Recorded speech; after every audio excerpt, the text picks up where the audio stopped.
Hello friends, welcome to my YouTube channel Shreset Classes. So today we are going to start chapter number 9 of economic development. The name of the chapter is rural development. बेटा economic development जो है book है Indian economic development, उसका chapter number 9 rural development. तो chapter के नाम से confuse हो गए. इस चैप्टर की एक स्पेशलिटी बताता हूं बेटा, जो इसका इंट्रोडक्शन है इसी में पूरे चैप्टर की समरी है. पूरे चैप्टर में हम क्या क्या पढ़ने वाले हैं वो इंट्रोडक्शन में ही हमें समझ आ जाएगा. तो इसीलिए from the very first paragraph इसको एक लिंक बना के चलेंगे हम चैप्टर का. तो ध्यान से पढ़ते हैं. रूरल डेवलपमेंट का मतलब क्या होता है आपके हिसाब से बेटा? जनरली क्या मतलब है रूरल डेवलपमेंट का? हाँ जी बताओ. विलेज एरियाज को डेवलप करना. हमारी गवर्नमेंट चाहती थी कि हर एरिया डेवलप हो, तो इसीलिए गवर्नमेंट ने फोकस किया रूरल एरियाज को डेवलप करने के लिए. अब रूरल एरियाज की जब डेवलपमेंट की बात आती है तो गवर्नमेंट ने कुछ एक्शन प्लान डिसाइड किए होंगे कि हम क्या करेंगे गांव की डेवलपमेंट के लिए. तो गवर्नमेंट ने डिसाइड किया हम दो तरह की डेवलपमेंट करेंगे रूरल के एक्शन प्लान में. एक तो सोशल डेवलपमेंट और दूसरा उसका इकोनॉमिक डेवलपमेंट. सोशल डेवलपमेंट यानी कि पब्लिक वेलफेयर, और इकोनॉमिक डेवलपमेंट यानी कि जहां पे उन्हें पैसों की जो जरूरतें हैं उनकी वो भी पूरी कराई जा सके. अब ये जो सोशल और इकोनॉमिक डेवलपमेंट है ये करने के लिए कुछ प्रॉब्लम्स हैं जिसको गवर्नमेंट को हटाना पड़ेगा. और वो जो चैलेंजेस हैं या प्रॉब्लम्स हैं वो दो तरह के चैलेंजेस हैं जो हम इंट्रोडक्शन में पढ़ने वाले हैं. देखो क्या लिखा है. Rural development means an action plan for social and economic growth of the rural area. यानी कि रूरल एरियाज की ग्रोथ के लिए, कौन सी ग्रोथ के लिए? इकोनॉमिक और सोशल ग्रोथ के लिए जो हम एक्शन प्लान बनाएंगे उसको हम बोलते हैं रूरल डेवलपमेंट. समझ आ गई बात?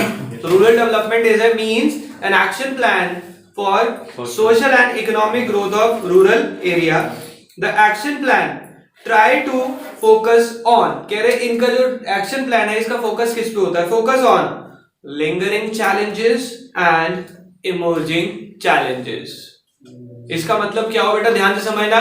कह रहे रूरल डेवलपमेंट में जो हमने एक्शन प्लान बनाया उस एक्शन प्लान में हम ये चाहते हैं ना कि ग्रोथ हो, इकोनॉमिक और सोशल ग्रोथ हो. उस ग्रोथ को अचीव करने के लिए हमें दो तरह के चैलेंजेस को फेस करना है.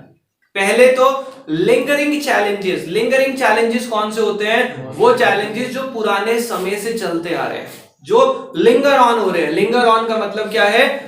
टलते जा रहे हैं. आज है, कल भी है, परसों भी है, यानी कि पुराने चैलेंजेस चलते आ रहे हैं गांव के साथ.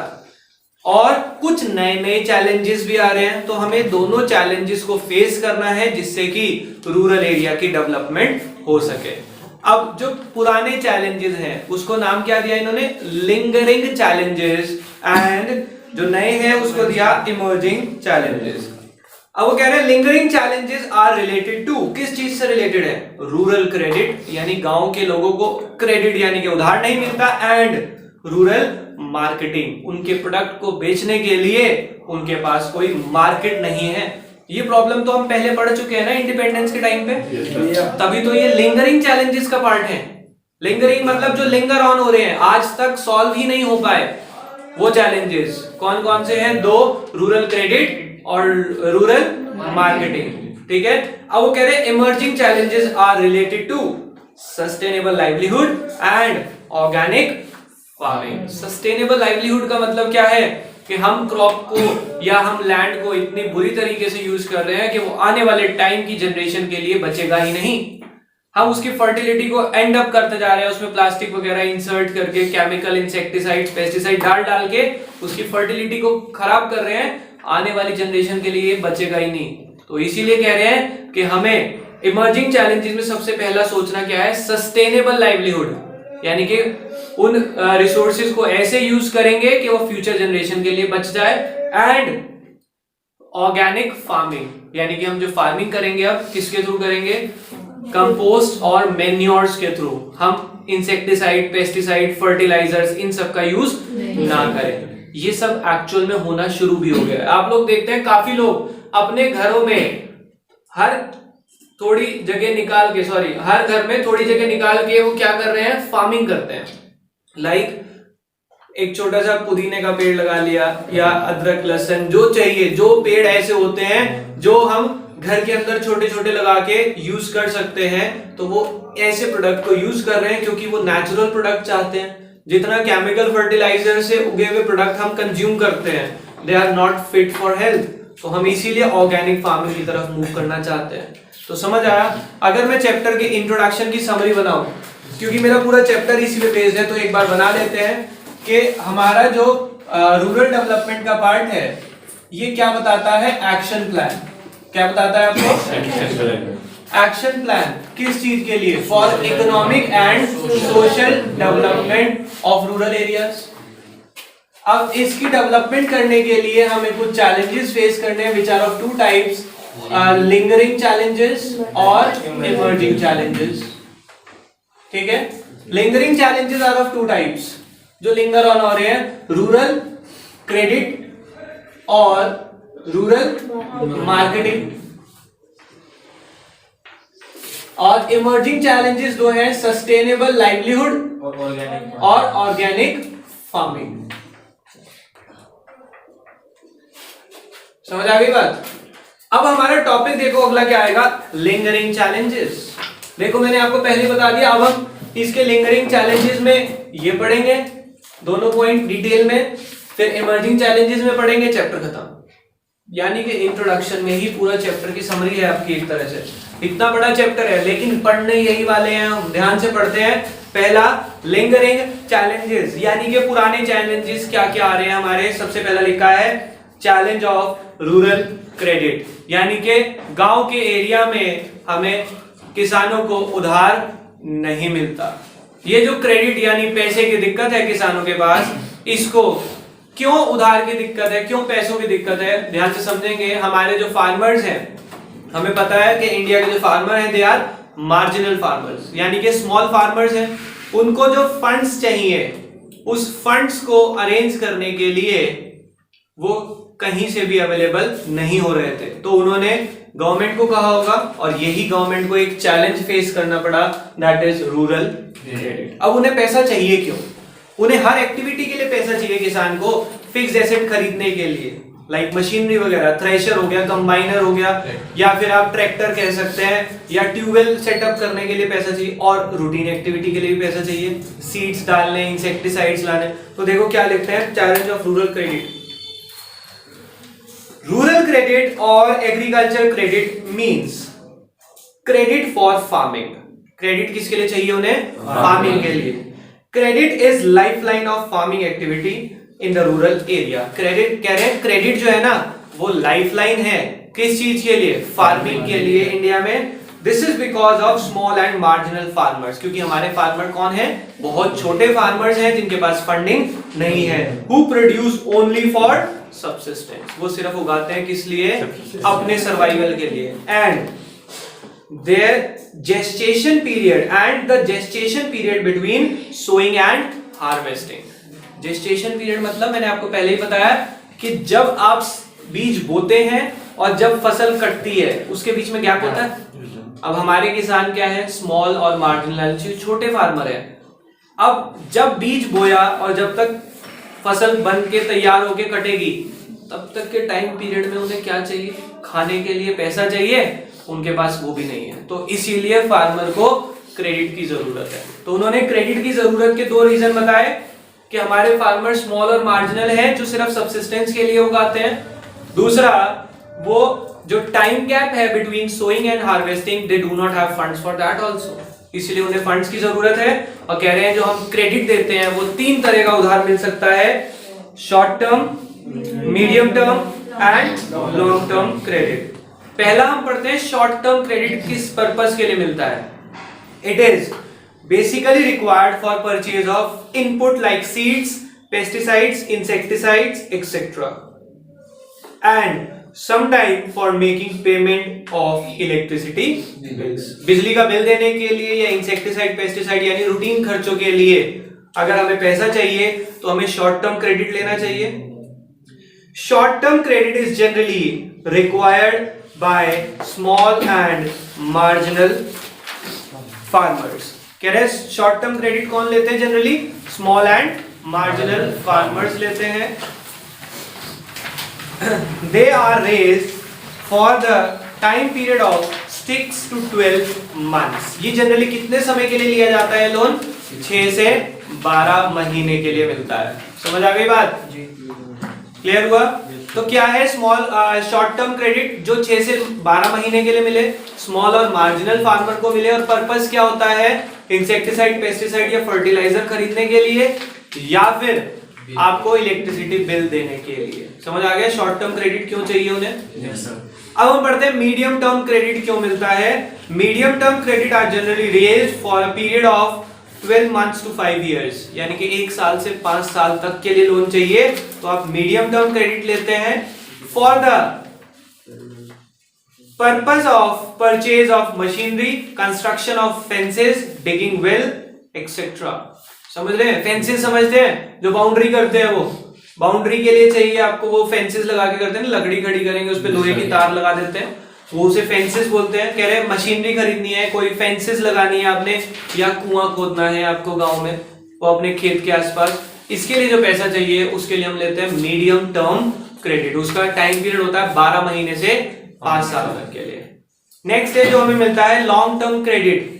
Long term credit are generally raised for a period of 5 years to 20 years। 5 साल से 20 साल तक के लिए मिलता है।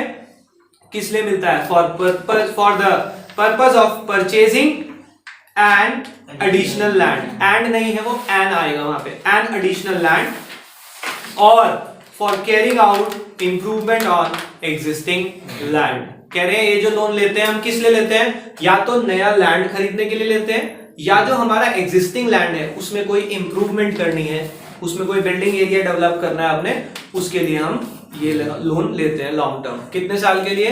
5 साल से लेके 20 साल तक के लिए। तो हमें 3 तरह के लोन मिल जाते हैं किसानों को।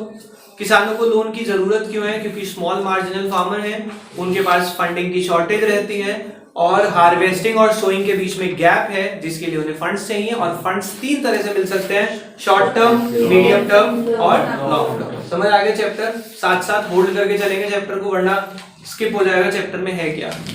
अब ये जो शॉर्ट टर्म, मीडियम टर्म और लॉन्ग टर्म लोन मिल रहे हैं, ये लोन मिलते कहां से हैं? कह रहे हैं 2 तरह के सोर्स होती है लोन जनरेट करने की, एक तो नॉन इंस्टीट्यूशनल और एक इंस्टीट्यूशनल। इंस्टीट्यूशनल कौन से होते हैं? पहले इंस्टीट्यूशनल के जैसे कि बैंक्स। नॉन इंस्टीट्यूशनल जहां पे कोई बैंक नहीं है, जमींदार, लैंडलॉर्ड, राजा महाराजा जो पुराने समय में चलते थे, जब आप उनसे पैसा लेते हैं, मनी लेंडर्स से पैसा लेते हैं, तो वो सब होते हैं नॉन इंस्टीट्यूशनल सोर्सेज। और ये जो नॉन इंस्टीट्यूशनल सोर्सेज होती हैं, ये फार्मर्स को बहुत एक्सपेंसिव पड़ते हैं, एक्सप्लॉइट करते हैं। They used to charge heavy rate of interest. पढ़ते हैं क्या लिखा है?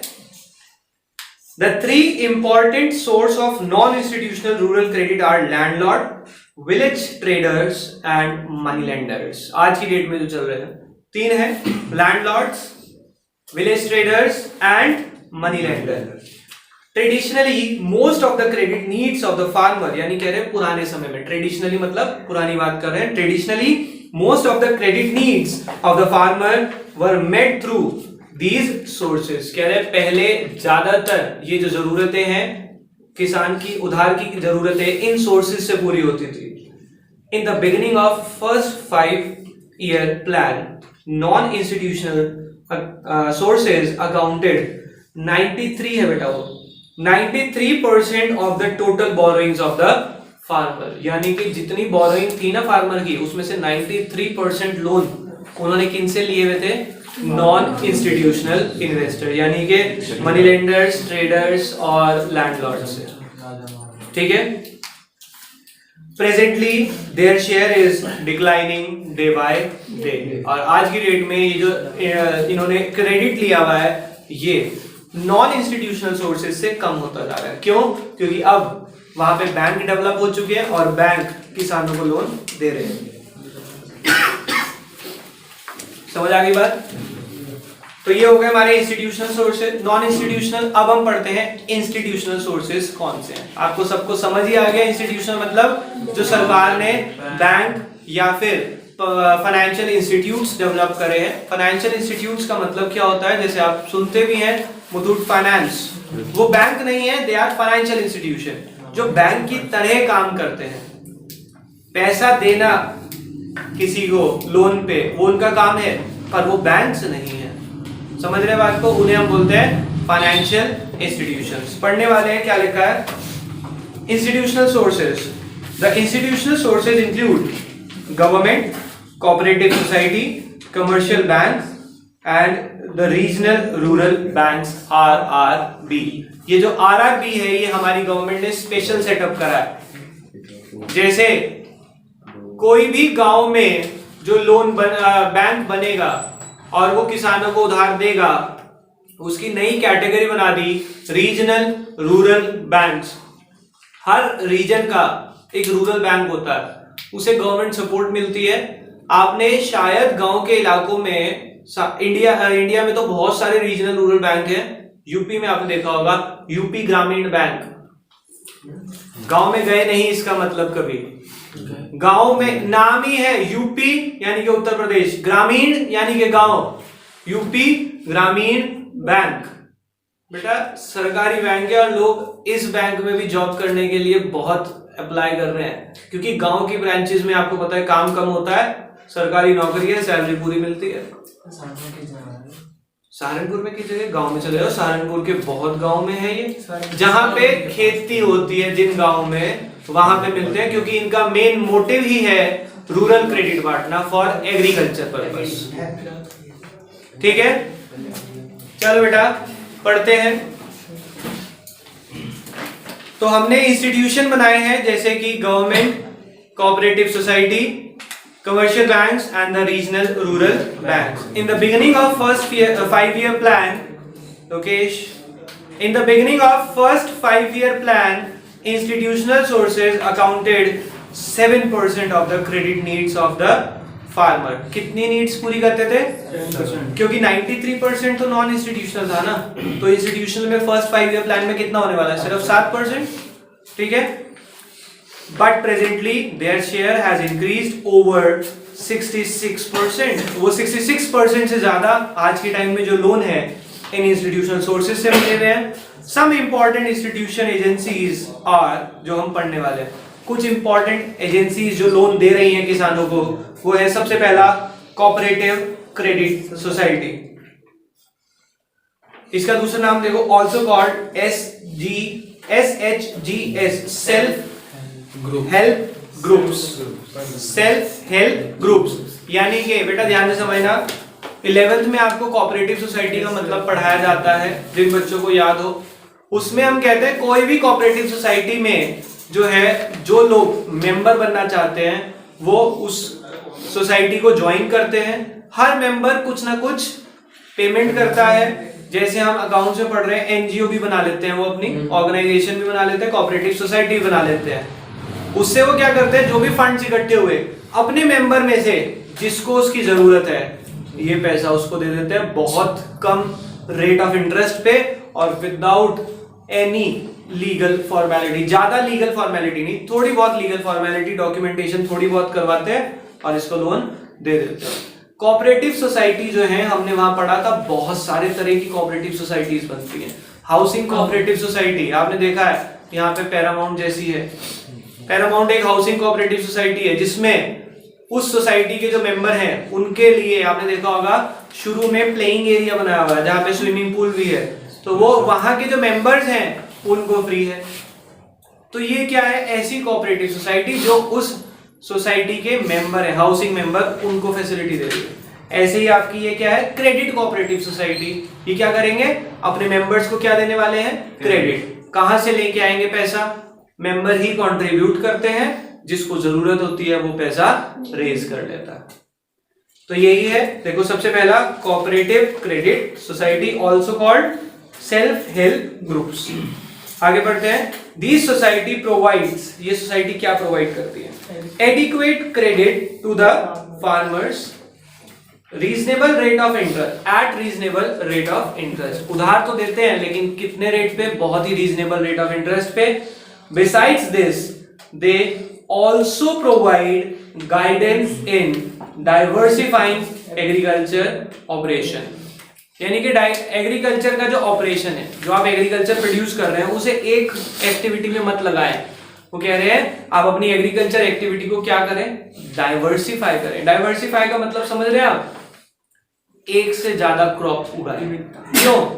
क्यों एक से ज्यादा उगाएं? क्योंकि अगर आप एक क्रॉप उगा रहे हैं और उस क्रॉप की अगर फसल खराब हो गई इस सीजन, तो आपको लॉस हो सकता है। तो कह रहे एक से ज्यादा उगाएंगे तो दूसरी क्रॉप आपको बचा लेगी, वहां से रिकवरी हो जाएगी आपकी।